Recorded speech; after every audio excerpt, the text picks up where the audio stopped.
Scorecards, you are looking at source data to fill them in, not like financial data. So start Scorecards. Welcome to Digital Dominance. I went from building HTML websites in high school to helping 7- and 8-figure service businesses generate more revenue through better design, SEO, and marketing. On this podcast, I bring you expert tactics and tools to help you turn your online presence into your biggest sales asset.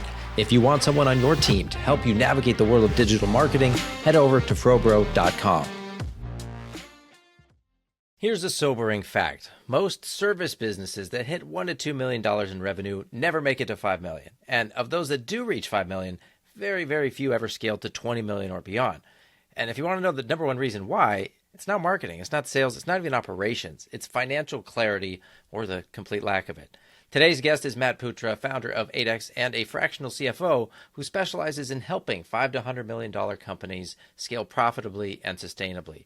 Matt has guided businesses through cash flow crises, major expansions, and successful exits by doing something most business owners completely ignore, creating financial systems that actually drive growth instead of just tracking it.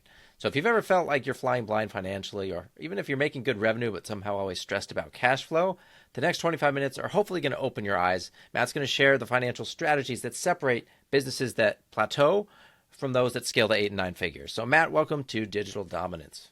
Thank you so much for having me. Yeah, I'm excited. And I think, we can start with the elephant in the room. Why do so many service businesses that hit 1 and 2 million in revenue never make it to 5? What are they missing financially?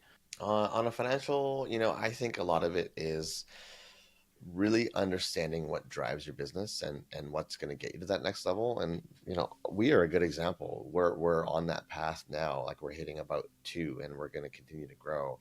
But what we've done is we've mapped our conversion funnel all the way from impressions on our advertising all the way through to book meetings. And so when something breaks, we know very quickly, because I have trailing 4 weeks, 3 weeks, trailing 1 week. So we can track what's going on. And if let's say our CTR drops off, well, I know that very, very quickly. Or our show rate drops off, I know that quickly too. So it allows us to react in real time. And I think that's something that a lot of people miss, is that real-time reaction. Even beyond marketing and sales, you got to have your boards and your scorecards for delivery, for team health, for all these different areas.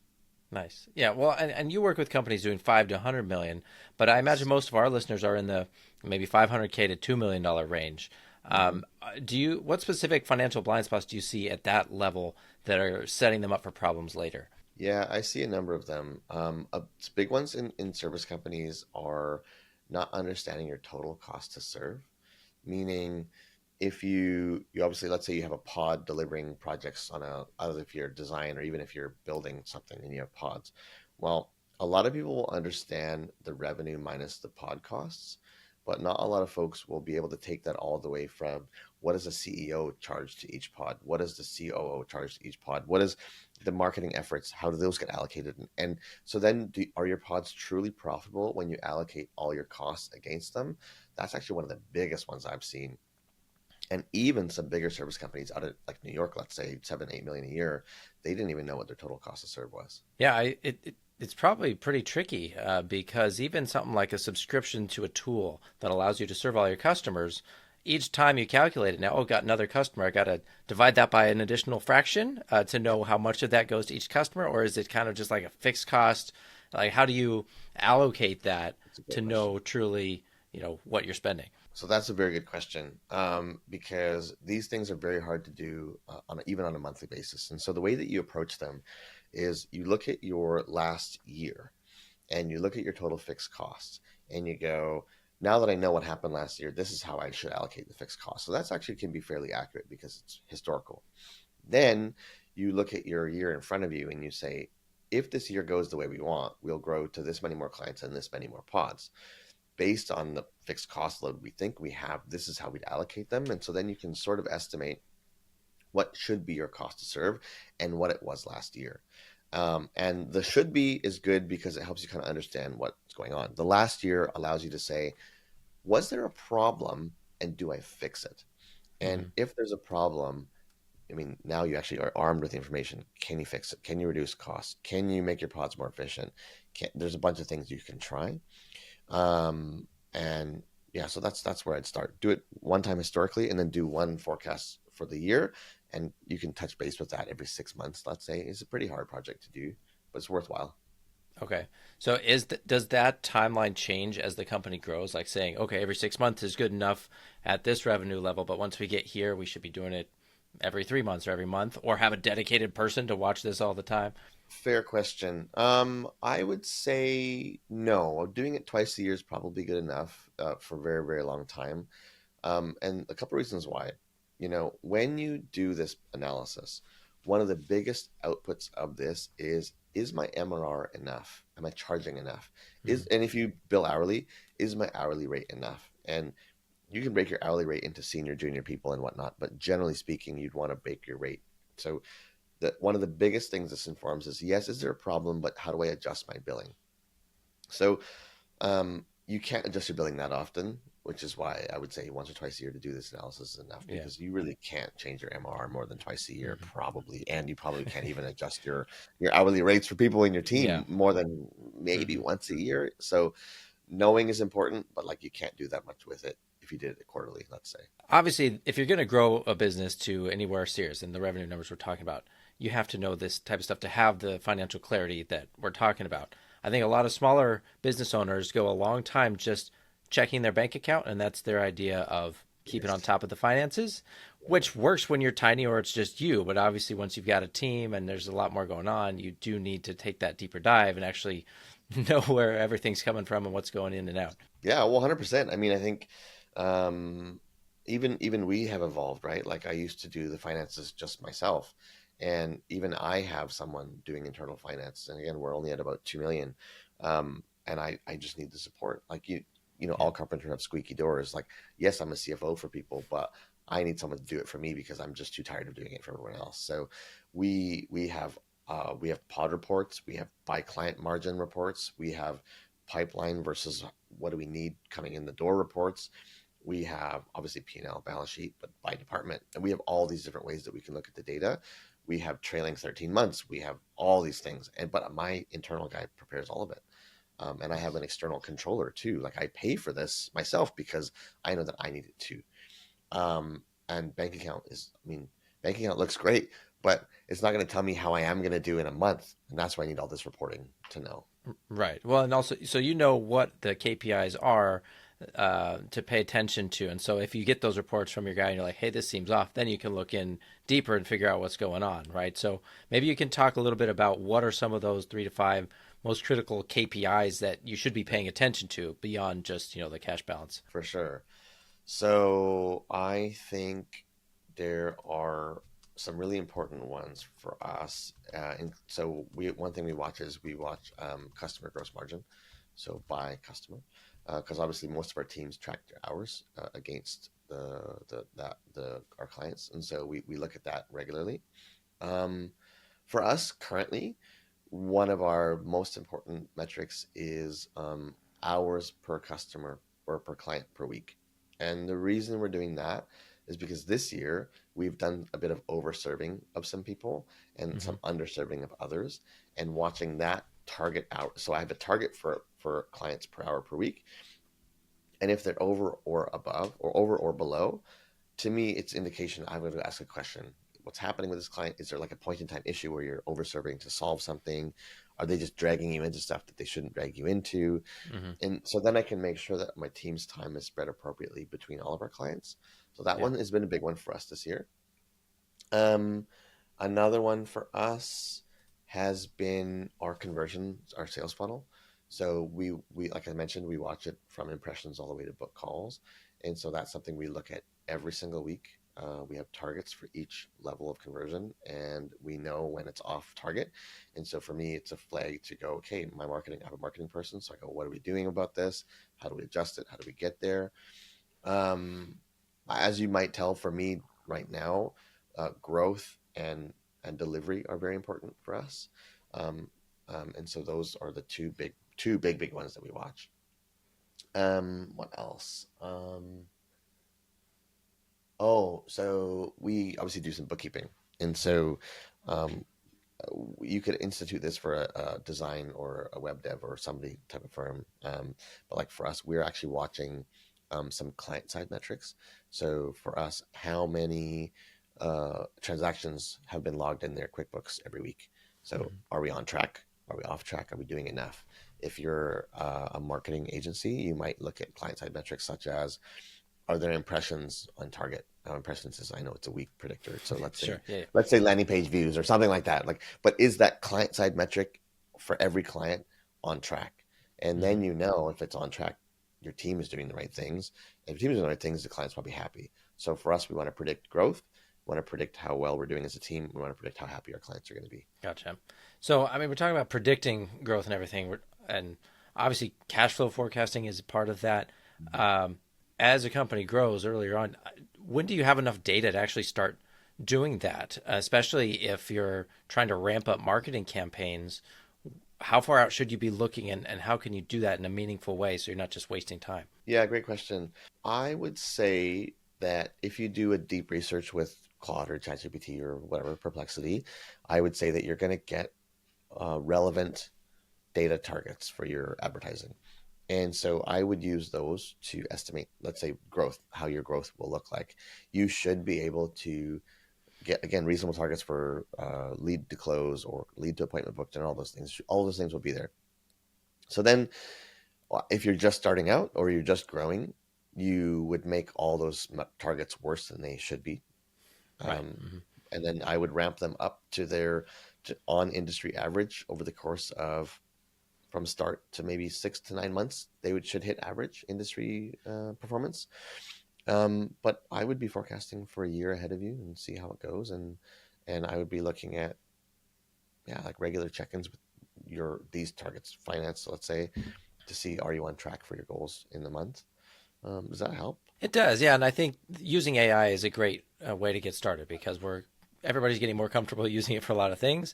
And when you don't have the data, you can say, okay, what's average, and at least kind of use that as a placeholder until you do have enough data to kind of fill in your own and kind of adapt it to your own business model and everything else. So Yeah, for that way you sure. still have something to work off of, but you're not just blindly guessing either. Yeah, and I would say that the most important thing you can do is is again, do a deep research. What do you need to track? And then just start tracking stuff. Track the things you think are the most important today. Hmm. What you will find is you will either track the right things or you will begin to go, we missed this problem because that metric didn't catch it. Here's how I would adjust. And then you'll add that thing and maybe Right. remove one, and you will get there, but you have to just start even if you're not sure they're the most important ones. And you have to put a target, even if you're not certain it's the best target, because you'll look at it and you'll go, oh man, I'm over target all the time. Let's raise the target, or I'm under it all the time. Let's lower it or fix the problem. But just start measuring. Yeah. Yeah. So as they start measuring, how do you help business owners think about investing in growth versus maintaining some cash reserves? It seems like a tricky balance to figure out. So what's your advice there? Great, great question. Um, by and large, right now, the lending partners in the world are not showing up for folks. And so for me, preserving cash and having a buffer is one of the most important things you can think about right now. So if you're a service company, honestly, the rule of thumb is you should almost never be unprofitable. Never, almost never, right? Like because it's billings in, payments out. You're not buying a ton of inventory like e-commerce companies are. Um, uh, I so yeah, I mean, generally speaking, you should almost never be unprofitable unless you've got backing of some sort. Um, in terms of acquisition, I am totally okay with acquiring customers at a first month loss, first month negative profit for any one client. You, if you're any more than 6 to 9 months old, you'll have some idea of what your LTV will look like, Hmm. and so then you can say, let's say you don't have strong data on that, well, and you know that people are generally saying for 2 months. Well, sure, maybe you acquire a client for a first month loss because you'll get it back in the second month. Right. If you're not sure, do it for a first month profit. And if you know your numbers, like we know for us, if someone joins us, they're either going to stay for 3 months or like 15, basically. So we don't generally want to acquire for like a 3 month net loss. We would do it for a first month only. Um, and then we're always profitable, so the bank balance should always be going up, almost all the time. Sometimes, though, what we do is when we know our pipeline is good, we will over invest and we will make less money for a period of time Hmm. for a role that will make sense as we continue to grow. Right, but you're not going negative. You're just gonna like, hey, I'm gonna make less right now, Correct. so that I can reinvest, but always stay Yes, profitable. Which that's right. great advice. Yeah, Being yeah. negative is painful, so It is don't do painful, it. and honestly, there maybe and look, I'm almost 40 and I have kids, and so there is maybe a risk profile that's coming through here, where if someone's quite a bit younger and no kids and can stomach that, then maybe that can be fine. But just make sure when you look at your forecasting, there is a clear path to be Yeah, you have profitable. a plan for it. And yeah, and if you're, I would say where you don't want to be unprofitable is on the delivery side. So if your delivery is unprofitable, I wouldn't allow that, let's say. But if you're Hmm. going to invest in a growth role or growth marketing or something, that's probably okay. But if your delivery is unprofitable, you have to fix that pretty quick, I would think. Yeah. Otherwise, your company won't last long. So, Well, exactly. Yeah, 100%, right? okay. So I think there's a lot of owners that are great at operations, but they're kind of terrible at financial communication with their Hmm. team and figuring this stuff out. Hmm. And that's a tough inflection point. So, how do you fix that? Is there a mindset shift? Is there some tools? Like, how do you bridge that gap? Great question. So the first thing that I will do with people I work with and the first thing that we did is scorecards for every department that are visible to everybody in every department. So, and the way we came at them is we co-created them with these departments. So there's a very simple thought experiment. You go, imagine you're on a deserted island, and you don't get email or there's no cell service or Wi-Fi. And every 4 weeks you get a letter with numbers on it. What are the most important numbers that are on that letter that tell you you have to rush home or you can stay for another 4 weeks? So it's a thought experiment. And we did it with all our department heads and the people in the departments too. They were on this call. So 2 hours each. And then you get 10 to 15 things that they all think are important to watch. And typically, if you do it right, you really do get the 10 things that are really important. So that's the first foray into managing numbers because Okay. then we can say these numbers indicate success. From there, we then give department level financial reporting. So some owners probably don't want to show all the way down to net profit. Fine, don't yet. Some owners will be okay with gross margin by department. So start there. So we have a finance department and we have an accounting department, and so their department heads see a P&L for like from revenue to net revenue to gross margin of their performance. So they don't see everything else below that for our stage. So that's a great place for a second next step. Is once you do scorecards, then you do this, and then you can then hold department heads accountable for the gross margin of their work, right? Um, and then once you get to that point, you might have, I don't know, three, four departments. You probably are going to be then thinking about a COO or a high level ops person. You want to begin to expose your full P&L to that person. Because if you don't, you're always on the hook for it. And as owners, we might be traveling, but we might be doing other stuff. And it helps to have someone owning the P&L too. So that is the next step. And then from there, you can then begin to roll out more fulsome P&Ls to your department heads too. So not just gross margin, but then the gross margin net of other fixed costs to that department, like the department head themselves, the tools that they use, things like that. And then, I would say maybe for a service company, maybe, you're like in the eight-figure range or approaching it. You then expose your full P&L to a team of department heads that work together. So that's kind of the progression that I would use. Okay. Well, I like that idea of the scorecard too, especially making it visible to everyone within the company, because now that becomes part of the culture of tracking Yes. what matters, and it's no longer on that one person to be like, hey, did you give me that number yet? Like, we got to like, no, like this is just the way we do things across the Yeah. board, and so that I feel like that's the only way to actually make it work long term. So 100%. I like that. Um, so here's another question. You said scorecards. Is this the same as, well, I imagine it's different then. You have a growth readiness index as well. Can you tell us about that? Oh, yeah, yeah. So our growth rate index, if you, it's a sort of survey on our website, and if you take it, it asks you a bunch of questions about how your business runs and how you transfer information. And at the end, it gives you a score. And we haven't used this for a little bit, but so it's cool that you have it. Um, but the score is indicative of how ready you are to really grow your business. Because what happens is if you are not ready and you dump a bunch of new work in your business, that's a way that you can fail also. Yeah. So you'll burn out clients, you'll piss people off, your churn will go way up, your team will quit, all these different things. But if you're ready to grow, as in delivery's good, you have SOPs, scorecards are there, you can catch issues, then you can have new clients come in and not turn them out and keep them happy. Like we saw this in an email marketing agency we worked with some years ago, where they had a year where they went from 0 to like 3 million in 2 years, 3 years, and they had massive, massive, massive churn at that point, just because their team didn't know what they were doing. Their delivery was falling off, all these different things, and it took them a year to fix that. And then they grew to 6 million and got acquired. Nice. And they got acquired for a wicked multiple too at the time.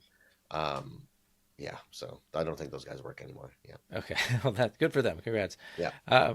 So from a financial standpoint, then what makes one service business worth 3 times revenue while another sells for barely 1x revenue, since you're talking about acquisitions? Yeah, and so in terms of multipliers to like how you are valued, retention is going to be really big, right? I would say growth velocity is a big one too. So if you're growing faster than 20%, so Mm-hmm. actually, well, think about it this way. Let's say I'm going to buy your company and I'm going to put 10 million down. Somebody that's growing 30% every year with 95% retention, I'm going to make my money back really fast Yeah. compared to someone that's growing 5% a year with 95% retention, or 30% a year with 50% retention. So Right. as an acquirer, all you got to think about is how fast can they get the money back and how sure are they? Because if it's fast and they're very certain, you get more money. So Yeah. how fast? So that's revenue velocity plus gross margin plus retention, essentially, right? If those three are awesome, so above 30% or 20% gross margin, well, I mean, it's different for all different kinds of services, but between 75 and 50, I've seen in very high value companies. And retention now would be in the 90s, good signals. Then how certain are they? So do you have a strong team that knows how to solve issues? Do you have reporting that makes sense? So when you show them your financials and then they ask you to prove your revenue number, can you Mm-hmm. prove it quickly? As in, can you open up Stripe or QuickBooks or whatever you use and pull a sub report that matches what you showed them? If you can do that quickly, that gives them certainty that what they're seeing on your financial statement is true. Um, like I said, do you have a good team? Is it only you that spots and solves issues? If that's true and you get hit by a bus, their money is Yeah. gone, That's right? a problem. So, do you have department heads that are strong? Because if that's true, they walk in, let's say you leave or something happens, these people run the business, great. Um, Other things that could make them more certain. I mean Those are that helps. It's kind of all the yeah, stuff we're talking about. If you're tracking stuff and you're showing progress, you can prove it. Basically, you don't just say, "I feel like we're doing great this year." Like, no, no, yeah. we're going X% over, compared to last year. This is like you can show them actual data that matters. Well, and That and makes sense. scorecards, of course. So scorecards that makes sense. If you have those two, again, increases your valuation because they're more certain you can deliver on what you said. Okay, so we've got a few more minutes here. I kind of want to get back to some practical things before we Sure. wrap up. So, like, let's say there's a business owner who, um, they are listening. They realize they need better financial systems. Maybe don't know where to start. Uh, what's the first thing they should implement this week? Scorecards. First All thing, right. even if you don't have your bookkeeping in order, don't even fix that fucking first. Do scorecards first. The reason why you do scorecards first is bookkeeping, as we all know, is you finish a month and it takes 20 days to get your books, right? Even for us, we're like 15, but like it still takes time. All these reports. Scorecards, you are looking at source data to fill them in, not like financial data. So start scorecards. Have a meeting with your team. Pick the 10 things you think are the most important to measure for each team. Put them on a Google Sheet.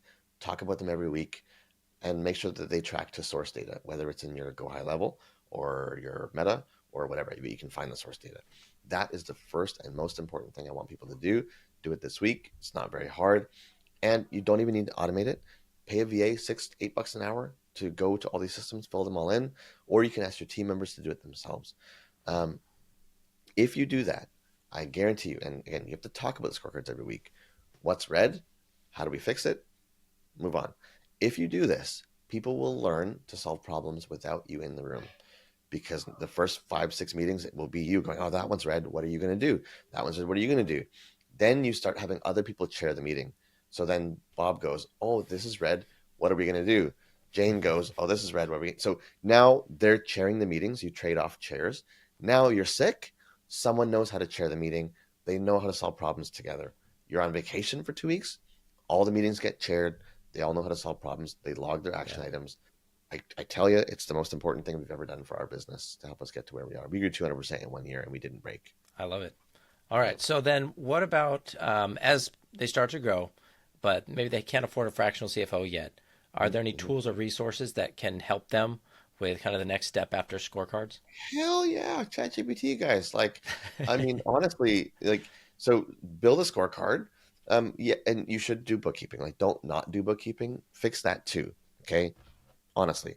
But then look, take your scorecard, download it, take your financial statements, download those, throw them in ChatGPT, ask it to write a prompt for you. So what do you want to know? You say, ChatGPT, I want to know what is the next most important thing I should work on. Write me a prompt that will understand this information I just gave you and do really deep analysis on it, use the thinking model, and then tell me what I need to do. Then it will write you a really long prompt.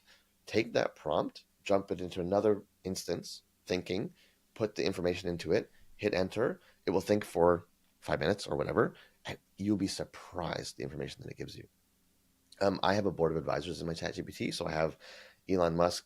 I think I have Mark Andreessen. Nice. I have Jim Collins. I have Neil Rackham for sales, and so I've created in-depth reports. They're in there, but I talk to them every day. Neil, I had this lead. They said this. What the fuck do I say next? And he tells me, right? Use ChatGPT, guys. It's there. It's cheap. $20 a month, guys. 100%. Everybody on my team has it. Yeah. Okay, I love that, and I will say, I'm going to go make some scorecards for my team after this. And when I got a bookkeeper instead of doing it myself, oh my gosh, like huge difference. Yeah. And I've been able to fix so many more things and get visibility into things that I didn't realize, and it's helped me over the past couple of years to like fix a lot of things that were broken from when I was doing this by myself. Now I've got a team, and so like, okay, it makes a lot more sense now. I feel more confident in the direction of the business because I actually know the direction of the business. 100%. So yeah, I can attest to the value of this, and obviously I've got more room to grow too. So this has been really helpful, Matt. Thank you. I think a lot of our listeners are probably realizing too that the financial side of the business is going beyond bookkeeping, like we talked about, but it's this foundation that's going to determine whether or not you can grow and scale and everything. These aren't just nice to have strategies. Like there's the difference between a business that's going to plateau at the 1 to 2 million and then those that scale to 10 and beyond. So for anybody who is listening that wants to dive deeper into their financial health, Matt mentioned the Growth Readiness Index. Where can they find that, Matt, and also learn more about what you do at 8X? Yeah, so I'm on LinkedIn, so Matt Putra, so you'll find me there. You can look at our website, 8x.co, eichtx.co, or you can email me, matt@8x.co. If you have any questions or you're on LinkedIn, honestly, DM me, we'll respond. Obviously, I have someone helps me look at that, but yes, we'll respond to you. We can send you the index. We didn't talk about AI. Everybody should be using AI for everything. We have our first AI employee. It's a client coordinator, does all of our tasks and sentiment analysis and all that kind of things. So yeah, guys, you got to do all that stuff. Nice. I love it. Well, thanks again, Matt, for coming on the show. Listeners, your action item for today's episode, you have it. Sit down, look, be honest. Do I have financial clarity in my business? Can you predict your cash flow 90 days out? What activities are driving profit? Do you have those scorecards? So if not, let's get serious about that. Start putting it together. And like I said, I'm going to be doing this too, getting those scorecards together, do the homework right along with you guys. So you can't scale what you can't measure what you don't understand financially.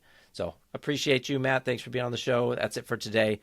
Guys, make sure to subscribe to Digital Dominance. Leave us a review. Share this episode with someone who needs to hear it.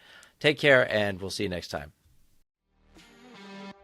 Thanks for listening to Digital Dominance. If you enjoyed this episode, would you do me a big favor and leave a review?